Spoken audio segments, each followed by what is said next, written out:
은혜 주신 하나님 아버지 감사합니다. 추운 겨울이나 겨울 날씨 가운데 주일을 맞이했습니다. 아침에 나와 하나님 앞에 예배드리고 그리고 함께 성도들과 식탁의 교제를 나누고 이 시간 오후 찬양 예배로 하나님 앞에 영광을 돌립니다. 찬양 중에 거하시는 하나님 아버지, 저희의 찬양 가운데 임재하셔서 영광 받으시고 우리 한 사람 한 사람의 심령을 헤아리셔서 아픈 사람에게 치유의 손길로 역사하시고 간절한 기도의 제목에 응답하시며 주의 선한 역사가 저희들 가운데 있게 해 주신 것을 감사합니다. 오늘 찬양 예배 가운데 다시 하나님의 말씀을 듣고자 합니다. 우리의 심령을 옥토같이 되게 하시고 말씀을 받을 때 아멘하며 하나님을 송축하는 복된 시간 되게 하여 주시옵소서. 주님께서 영광받아 주실 줄로 믿사옵고 예수님의 이름으로 간절히 기도하옵나이다. 아멘. 찬송은 마지막에 부르죠? 지금 불러요? 마지막에, 예. 몇 주 지나서 잊어버렸습니다. 성경 말씀 신명기 10장 12절에서 22절입니다.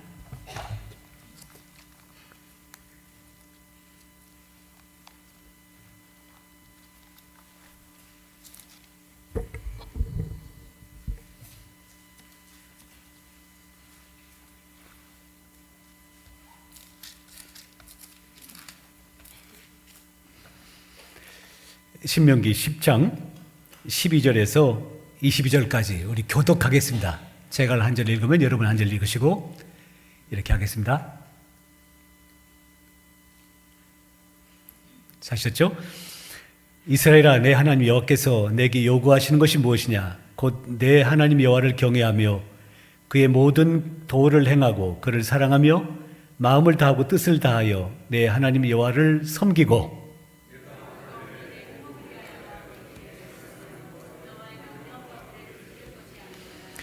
하늘과 모든 하늘과 땅과 그 위의 만물은 본래 내 하나님 여호와께 속한 것이로되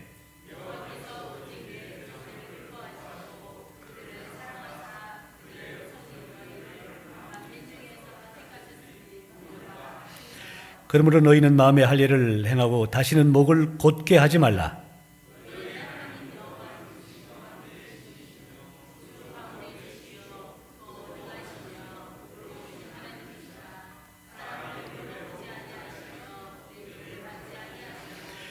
과와 과부를 위하여 정의를 행하시며 나그네를 사랑하여 그에게 떡과 옷을 주시나니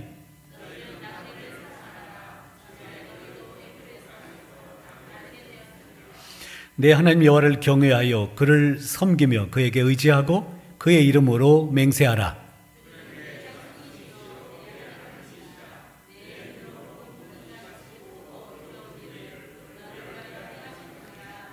같이 읽습니다. 애굽에 내려간 내 조상들이 겨우 70인이었으나 이제는 내 하나님 여호와께서 너를 하늘의 별같이 많게 하셨느니라. 아멘. 우리의 찬양을 하나님께서 받으신 줄로 믿습니다. 아까 기도한 것처럼 하나님이 어디에 계신다고요? 어디에 임재하신다고요? 무슨 중에 거하신다고요? 찬송 중에. 그래서 찬송을 많이 불러야 돼요. 노래방 가서 노래만 하지 마시고 집에 계시면서 길 가시면서 찬양을 하십시오. 저는요, 때로 이제 두통이 있을 때가 있어요. 두통약 뭐가 있죠? 타이레놀? 근데요, 찬양만 부르면 나아요. 할렐루야. 얼마나 신기한지 몰라요. 그래서 타이레놀을 안 먹습니다. 두통약 안 먹어요. 찬양을 부르면 이 머리가 맑아지고, 그리고 편두통이 있었는데 편두통 거의 사라졌어요. 조짐이 오면 찬송을 찬송가를요 1장부터 시작해가지고 한 10장쯤 부르면 두통이 바람과 함께 사라집니다. 여러분 찬송 많이 불러야 돼요. 하나님이 찬송 중에 거하실 뿐만 아니라 하나님이 우리 가운데 원하시는 것이 찬양을 가장 소중히 여기셔요. 한마디 간증할까요? 제가요 안국동의 난동교회에서 부목사를 했습니다. 7년을 했어요.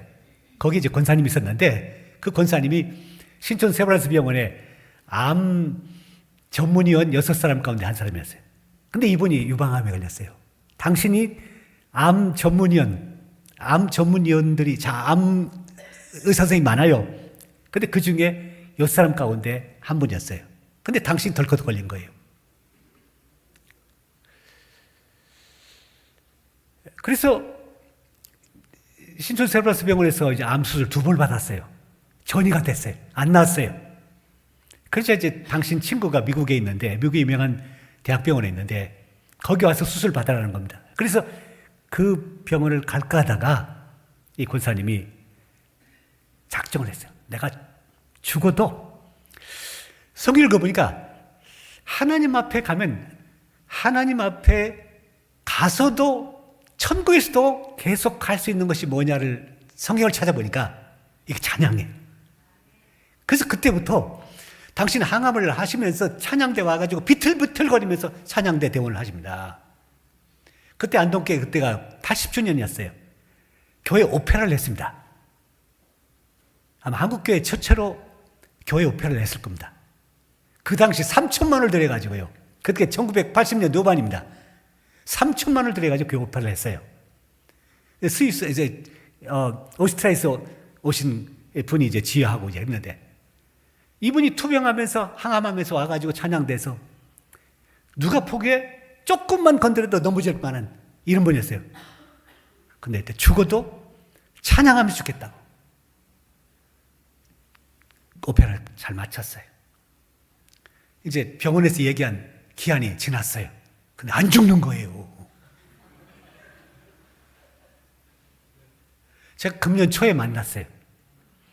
30년이 지났어요.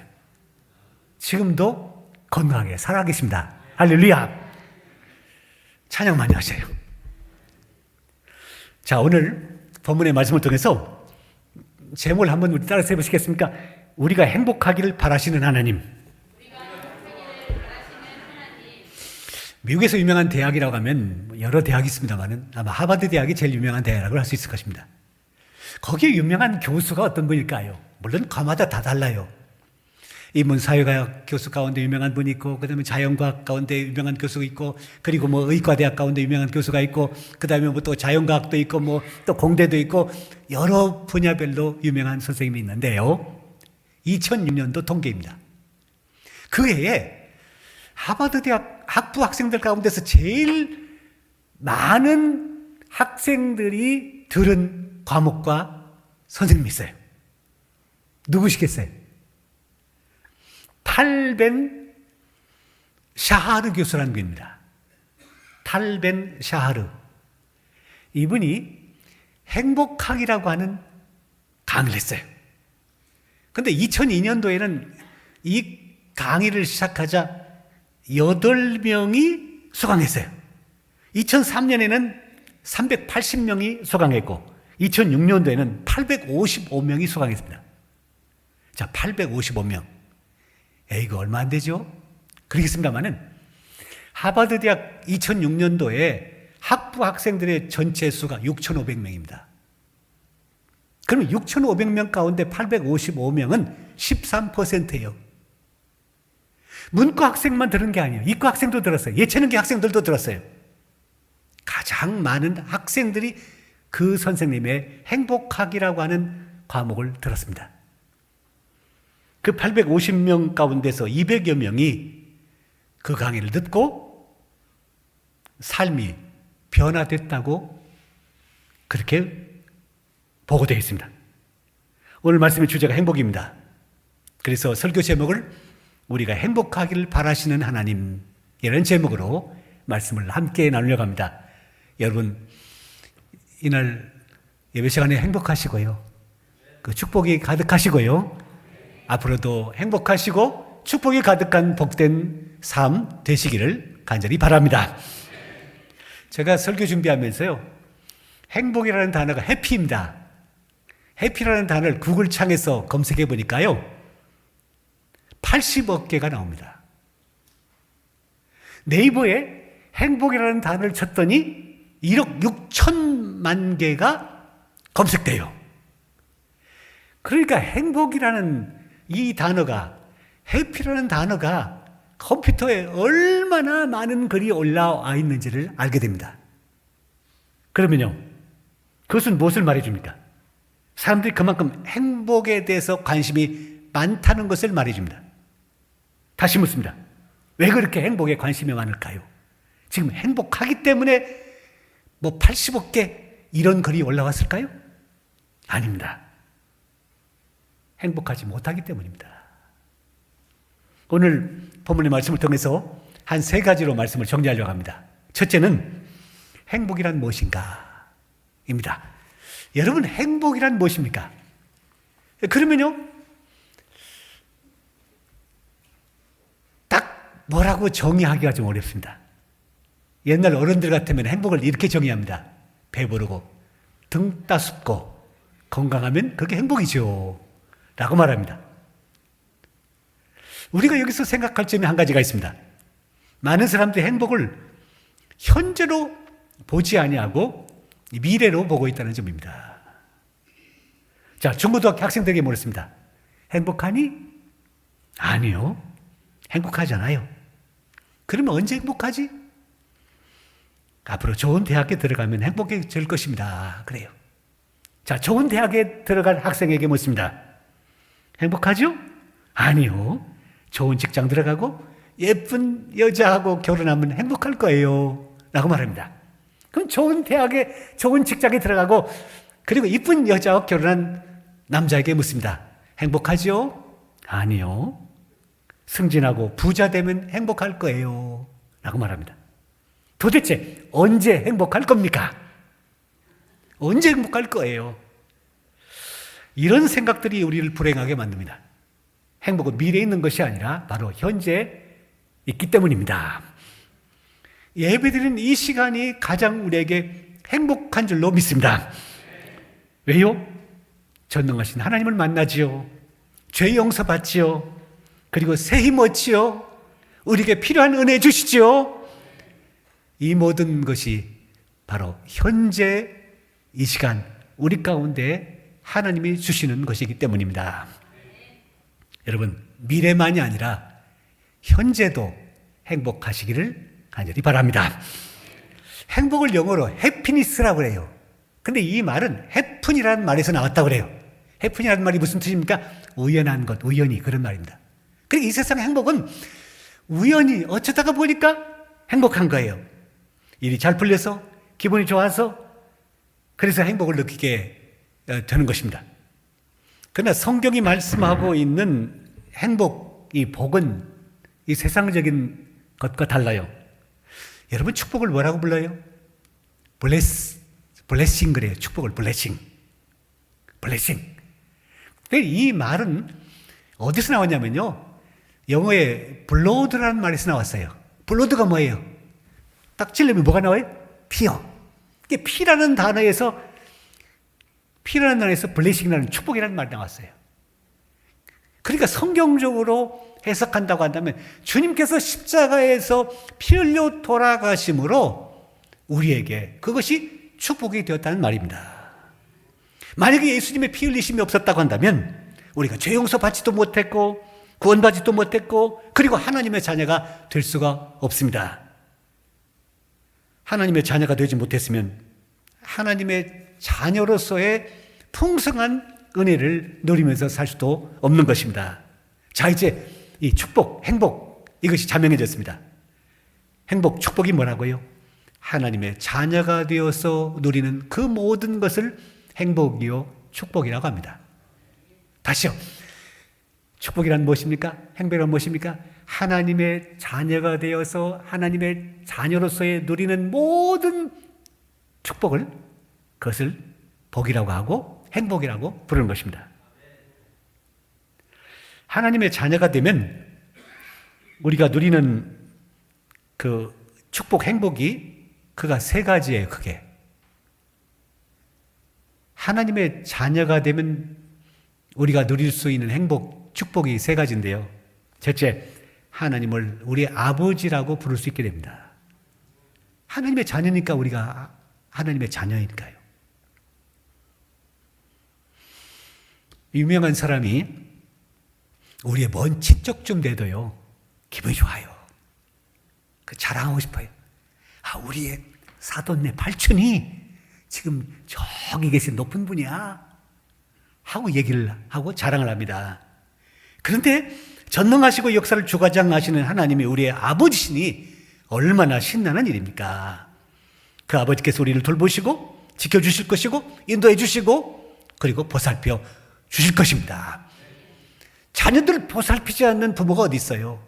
자녀를 사랑하지 않는 부모가 어디 있어요? 자, 무슨 얘기 한마디 할까요? 제가 아들만 둘이에요. 아들 둘을 이제 장가를 보내는데 목사의 집이니 무슨 해줄 것이 없어요. 근데요, 제가 가지고 있으면요, 아파트도 좀 사주고 싶고, 그 다음에 시계도 좀 좋은 시계 사주고 싶고, 목사인데도 그런 마음이 들더라고요. 없어서 못 해주지. 그러면서 우리 하나님 아버지가 어떤 분이신가? 당신의 자녀들에게 있는 것도 없는 것 다 해주고 싶으신 분이 바로 우리 하나님 아버지시다. 그래서 아들을 장가 보내면서 하나님 생각하면서 제가 감사해서 눈물을 많이 흘렸어요. 우리 큰아이가 뭐라고 하는 줄 알아요? 아빠 왜 울어? 아빠 왜 울어 그래요? 저 집에서 나가는 것이 섭섭해서 우시는 거예요? 그래요. 걔는 속도 모르고요. 하나님이 너무도 고마운 거예요. 하나님 너무 감사한 거예요. 그래서 하나님 앞에 감사하다고.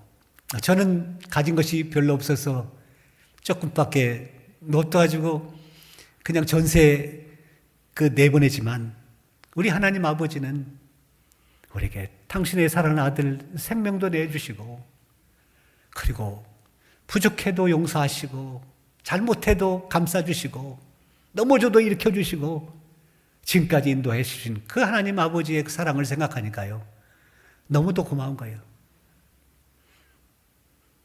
하나님을 우리 아버지로 부를 수 있는 것, 이게 첫 번째 축복의 행복이요. 두 번째는요, 풍성한 삶을 살 수 있기 때문입니다.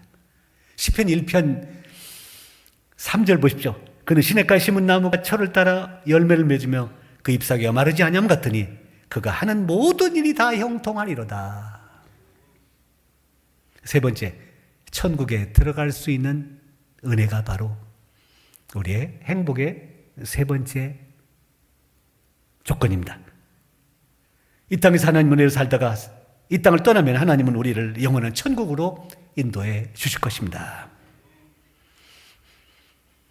우리 그리스도인들의 행복이란 무엇입니까? 하나님의 자녀가 된 것이요, 풍성한 삶을 살아갈 수 있는 것이요, 죽으면 천국에 들어갈 수 있는 것입니다. 자, 그러면 두 번째로 행복은 어디서 오는가? 행복은 어디서 올까요? 성경에 보면 이 복이라는 단어, 행복이라는 단어를 뜻하는 단어들이 몇 개가 나와요. 그 중에 대표적인 게 세 개를 본다고 한다면, 첫째가 바라크라고 하는, 다 히브리어입니다. 바라크라고 하는 그 축복, 복, 이런 단어입니다. 이 바라크라는 단어는요, 하나님께서 일방적으로 주시는 복입니다. 받을 만한 사람이 받을 만한 조건이 있기 때문에 받는 복이 아니라 받을 만한 조건도 받을 만한 형편도 받을 만한 것도 아무것도 없는데 하나님이 일방적으로 주시는 그 복을 말할 때 바라크라는 단어를 사용해요. 히브리어로요. 자, 보실래요? 창세기 1장 28절에 보니까요, 하나님이 아담과 하와를 창조하신 다음에 아담과 하와에게 주신 말씀입니다. 아담이 그들에게 복을 주시며 그들에게 이르시되 생육하고 번성하며 땅에 충만하라. 생육하고 번성하고 땅에 충만하라. 이런 복을 주셔요. 여러분, 아담과 하와가 이런 복을 받을 만한 조건이 되기 때문에 하나님께서 이렇게 말씀하시는 것입니까? 아니에요. 이제 조금 후에 하나님이 그렇게 따먹지 말라고 따먹으면 죽는다고 하는데도 불구하고 선악과를 따먹을 사람이 바로 장본인 아담과 하와예요. 그럼에도 불구하고 하나님은 이들에게 생육하고 번성하고 충만하라고, 이 복은 아담과 하와가 그런 복을 받을 만한 조건이 있기 때문에 말씀하신 것이 아니라 일방적으로 무조건적으로 말씀하시는 축복이 바로 바라크입니다. 둘째, 에세르라는 또 축복, 복, 행복이라는 단어가 있습니다. 이 복은 하나님께서 일방적으로 주시는 것이 아니라 받는 우리 쪽인 우리가 어떤 노력을 했을 때 그때 받게 되는 것입니다. 성경에 보면 복이라고 번역하기도 하지만 행복이라고도 번역했습니다. 다시 시편 1편 1절 보면 복 있는 사람은, 여기 복은 히브리어로 아까 바라크라는 단어를 쓰지 아니하고 여기서는 에세르라는 단어를 사용하고 있는데, 복 있는 사람은 악인들의 꾀를 따르지 아니하며 죄인의 길에 서지 아니하며 오만한 자의 자리에 앉지 아니하고. 어떠세요?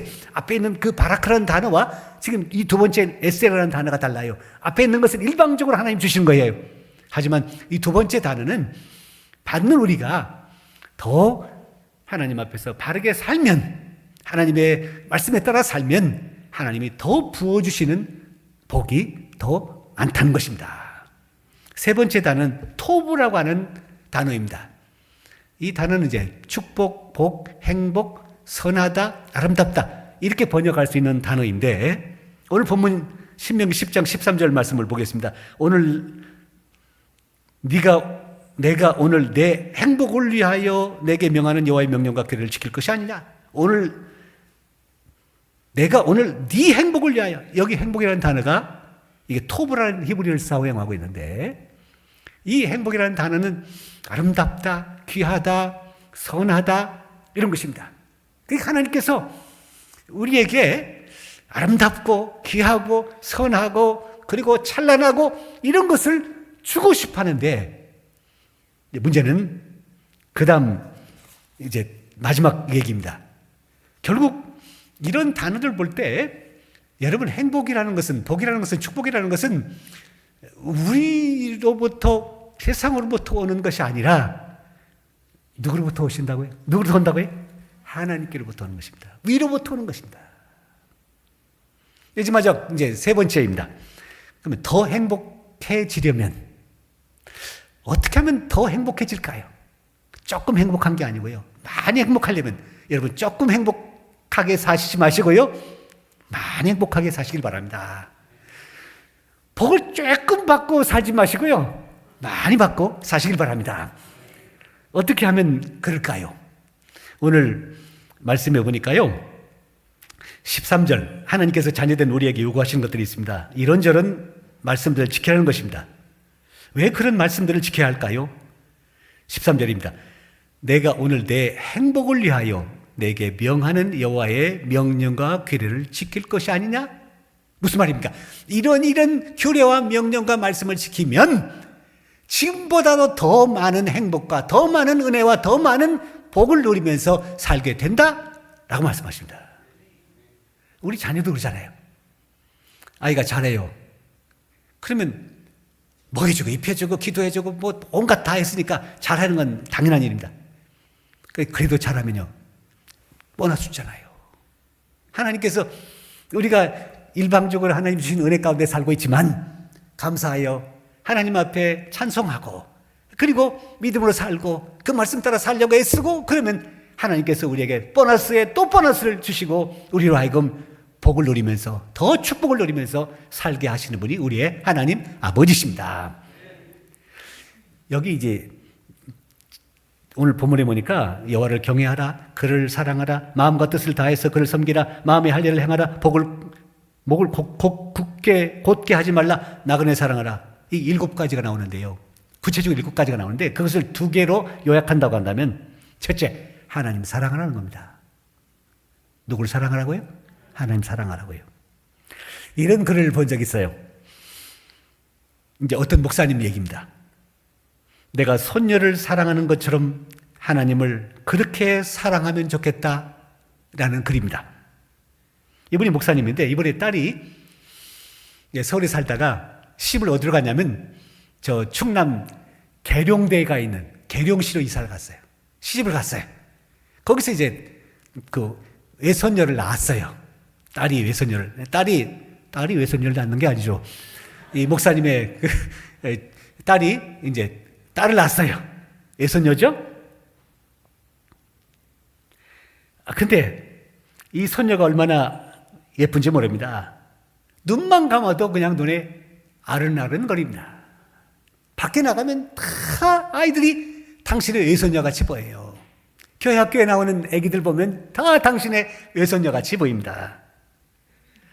이 목사님의 핸드폰에 외손녀 사진이 바탕화면에 딱 뜨고 그 다음에 컴퓨터에도 딱 켜면 그 외손녀의 얼굴이 딱 나와 있고요.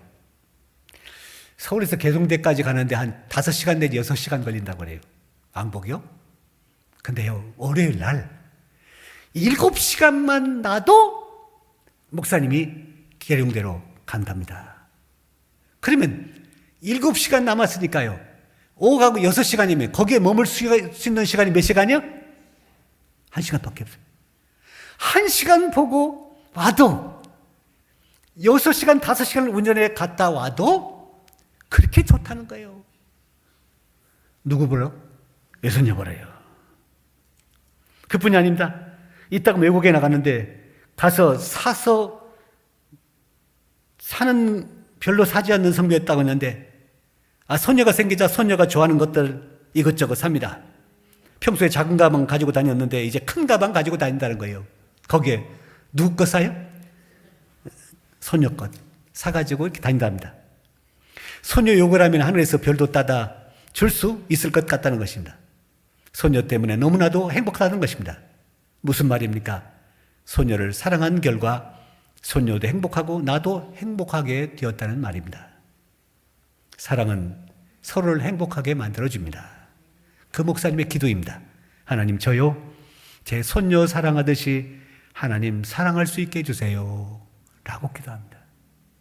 제가 제 손녀 사랑한 것과 같이 저도 하나님 사랑할 수 있게 해주세요. 우리가 마음을 다하고 하나님을 사랑할 때 우리도 행복하고 하나님도 행복하실 줄로 믿습니다. 둘째, 이웃을 사랑하는 겁니다. 이웃 사랑입니다. 놀라운 사실이 있습니다. 하나님을 진정으로 사랑하면 반드시 이웃도 사랑하게 된다는 점입니다. 이 얘기 하나 하고 말씀하시겠습니다. 1990년대에 활발하게 활동했던 배우 겸 개그맨인 이동우 씨가 있습니다. 혹시 얼굴 기억나세요? 이동우 씨요. 그가 2003년도에 신혼에 젖어 있을 때입니다. 의사 선생님으로부터 청천벽력 같은 소리를 들었습니다. 망막 색소 변성증이라는 희귀병에 걸렸다는 것입니다. 주변의 그 시야가 점점 좋아지는 겁니다. 우리는 이렇게 보면 한 160도? 여기서 여기까지 보이잖아요, 이렇게. 근데 그 병에 걸리면 이 시야가 점점 좁아지는 거예요. 나중에 여기밖에 이렇게 안 돼요. 이렇게 움직이지 않고 여기밖에 안 되는 거예요. 그러다가 나중에 실명 상태에 이르는 것이 이 병이랍니다. 사랑하는 아내의 얼굴이 희미해지기 시작합니다. 부모님의 얼굴도 희미해져 갔습니다. 그러다가 주변 사람들의 얼굴이 거의 보이지 않게 되었습니다. 그래서 그는 이제 세상을 포기하려고 했습니다. 그러던 어느 날입니다. 이동우 씨의 사연을 들은 어떤 40대 남성이 자기의 눈을 기증해 주겠다고 연락이 왔습니다. 그래서 이 씨는 기쁜 마음으로 천안에 달려갔습니다. 하지만 이동우 씨는 그 사람의 눈을 기증받지 않고 그냥 돌아왔습니다. 그가 주려고 한 육신의 눈은 받지 아니하고 그의 사랑의 눈만 받고 왔다는 것입니다. 무슨 말인지 아시죠? 그의 고마운 마음만 받고 그의 눈은 기증하지 않고 돌아왔습니다. 사연인즉슨 이 기증자가요, 근육병 환자입니다. 사지를 쓸 수 없는 사람이었습니다. 성한 것이 하나도 없는 사람이었습니다. 그런데 성한 데가 딱 한 군데 있었습니다. 그게 바로 눈이었습니다. 눈 외에는 다 불완전하고 눈 외에는 다 부족한 사람이었습니다. 힘겹게 살아가고 있는 사람이 바로 그 사람이었습니다. 그런데 그 눈을 주겠다는 것입니다. 이동구 씨의 고백입니다. 나는 하나를 잃고 나머지 9을 가지고 있는 사람입니다. 그분은 오직 하나밖에 없는 사람입니다. 그런데 그는 그것마저 주려고 합니다. 제가 어떻게 그것을 받을 수 있겠습니까? 그래서 안 받고 왔다는 것입니다. 그 대신 그가 준 사랑의 눈을 가지고 살겠다고 다짐했다는 것입니다. 하나님을 진정으로 사랑하면 이웃도 진정으로 사랑할 수 있게 된다는 말입니다. 사랑하는 성도 여러분, 여러분의 꿈과 소망이 무엇입니까? 여러분의 자녀들이 행복하게 사는 것이 아닙니까? 우리 하나님 아버지의 바람과 소망도 마찬가지입니다. 우리가 행복하기를 바라시는 것입니다. 어떤 분의 나의 행복이라는 글을 들어보십시오. 아침에 눈을 떴다. 다 볼 수 있으니 얼마나 행복한지 모른다. 편안하게 숨 쉴 수 있어서 행복하다. 내가 원하는 곳으로 걸어갈 수 있어서 행복하다. 나를 아껴주는 소중한 가족이 있어서 행복하다. 따뜻한 마음을 나눌 친구가 있어서 행복하다. 외로울 때 혼자서 부를 노래가 있어서 행복하다. 무엇보다도 주님 내 곁에 항상 계셔서 너무나 행복하다.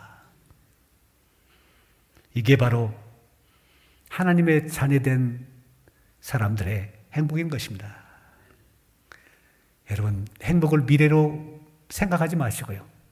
지금 이 시간 현재로 생각하시면서 하나님의 자녀가 되었다는 축복, 하나님의 자녀가 되었기에 하나님께서 당신의 사랑하는 자녀들에게 무한대로 보여주시고 역사하시는 풍성한 삶, 그리고 마지막으로 그렇게 해서 이 세상에서 살다가 영원한 하나님 나라 천국에 들어갈 수 있는 사람이 되었다는 것, 이것이 우리의 축복이요 행복인 것입니다. 조그만 것에 대해서 행복해하고 감사하면요, 하나님은 더 크고 더 아름다운 것으로 은혜를 베풀어 주시는 분입니다. 여러분, 행복하시고요. 또 내년은 더 행복하시고요. 우리 동암교회가 금년에 하나님의 사랑받는 교회가 되고요. 또 내년은 더 사랑받는 교회가 될 줄로 믿습니다. 하나님이 사랑하시고 역사하시는 교회이기 때문입니다. 저도 행복하고, 여러분 행복하시고, 여러분 자녀들도 행복하시고요. 여러분의 부모님들도 행복하시고요. 이런 행복이 가득한 은혜가 항상 함께하기를 주님의 이름으로 간절히 바랍니다. 기도하겠습니다. 하나님 아버지 감사합니다. 오후 찬양 예배에 저희들 찬양하게 하시고, 찬양 중에 거하신 하나님을 만나게 하시고, 또한 미래의 행복이 아니라 현재 행복을 누리면서 살 수 있는 저희들 되게 하신 것을 감사합니다. 하나님 아버지, 오늘 하나님께서 모세를 통해서 이스라엘 백성들에게 주신 말씀, 행복이란 무엇이고 행복은 어디서부터 오고 또 더 행복해지려면, 더 축복을 누리려면 어떻게 해야 할지를 우리에게 가르쳐 주신 것을 감사합니다. 지금까지 주신 복과 은혜와 축복이 많지만 이제 더 하나님 사랑하고 이웃 사랑함으로 더 많은 은혜 가운데 더 복된 삶 살아갈 수 있는 우리 동암의 모든 권속들 되게 하여 주시옵소서. 특별히 날씨가 추워졌는데 이런 가운데 건강 지켜주시고 미끄러운 길 넘어지지 않도록 주님께서 늘 손붙들어 주시옵소서. 주님께서 한 주간도 저희들과 동행하시고 인도해 주실 줄로 믿사옵고 예수님의 이름으로 감사기도 합나이다. 아멘. 찬송가 28장 찬송 부르고 축도를 마치겠습니다.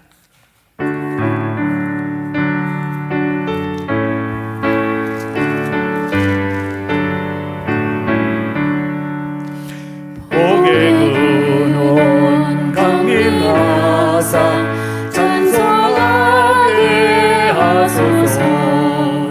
한량없이 자비하신 증량할 길 없도다.